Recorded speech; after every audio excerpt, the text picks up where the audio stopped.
ജനുവരി 1 മുതലുള്ള ഈ മാറ്റങ്ങൾ നിങ്ങൾ അറിഞ്ഞോ? പുതിയ വർഷത്തിൽ പലിശ കൂടുമ്പോൾ വായ്പയുടെ കാലാവധിയോ EMI വർദ്ധിപ്പിക്കണമെങ്കിൽ വായ്പ എടുത്തയാളുടെ അനുമതി തേടണമെന്ന വ്യവസ്ഥ ധനകാര്യ സ്ഥാപനങ്ങൾ പാലിക്കണം.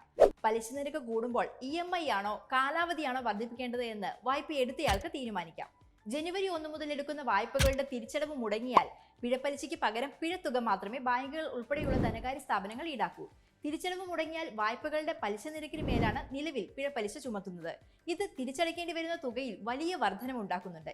എന്നാൽ പുതിയ സംവിധാനത്തിൽ തിരിച്ചടയ്ക്കേണ്ട തുക പരിധി വിട്ട് വർദ്ധിക്കില്ല എന്ന ആശ്വാസം വായ്പ എടുക്കുന്ന ആൾക്കാർക്ക് ഉണ്ടാകും.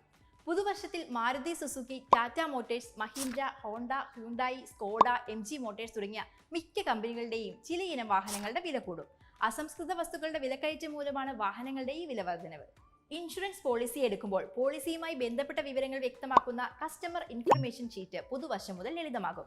ഷീറ്റ് പ്രാദേശിക ഭാഷയിൽ ആവശ്യപ്പെട്ടാൽ ലഭ്യമാക്കുവാനുള്ള ചുമതലയും ഇൻഷുറൻസ് കമ്പനിക്ക് ഉണ്ടാകും. ഒരു വർഷമായി പണമിടപാടുകൾ നടക്കാത്ത UPI ഐഡികളും നമ്പറുകളും ഉപയോഗിച്ച് ജനുവരി 1 മുതൽ പണമിടപാട് നടത്തുവാൻ ബുദ്ധിമുട്ട് നേരിട്ടേക്കാം. ഇത്തരത്തിൽ UPI ഐഡികളും നമ്പറുകളും മരവിപ്പിക്കുവാനാണ് നാഷണൽ പേയ്മെന്റ് കോർപ്പറേഷൻ ഓഫ് ഇന്ത്യയുടെ ഉത്തരവ്. ജനുവരി 1 മുതൽ ഇത്തരത്തിൽ പണമിടപാട് നടത്താൻ ബുദ്ധിമുട്ട് നേരിട്ടാൽ അതാത് UPI ആപ്പിൽ വീണ്ടും രജിസ്റ്റർ ചെയ്യണം. മൊബൈൽ സിം എടുക്കുന്നതിന് പേപ്പർ ഉപയോഗിച്ചുള്ള തിരിച്ചറിയൽ പ്രക്രിയ ജനുവരി 1 മുതൽ അവസാനിപ്പിക്കും. ഇനി ഫോം പൂരിപ്പിക്കുക, ഫോട്ടോ പതിപ്പിക്കുക തുടങ്ങിയ നടപടികൾ ആവശ്യമില്ല. പകരം എല്ലാം ഡിജിറ്റലായിരിക്കും. ഓഹരി രംഗത്തുമുണ്ട് മാറ്റങ്ങൾ. ഓഹരി നിക്ഷേപകൻ മരിച്ചാൽ ഈ കാര്യം റിപ്പോർട്ട് ചെയ്യുന്നതിനുള്ള കേന്ദ്രീകൃത സംവിധാനം ജനുവരി 1 മുതൽ നിലവിൽ വരും. ഇതോടെ ഓഹരികൾ നോമിനിക്ക് കൈമാറുന്ന പ്രക്രിയ കൂടുതൽ എളുപ്പമാകും.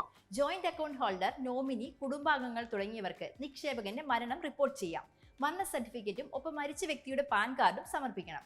പരിശോധനകൾക്ക് ശേഷം അക്കൗണ്ട് ഇടപാടുകൾ ബ്ലോക്ക് ചെയ്യും.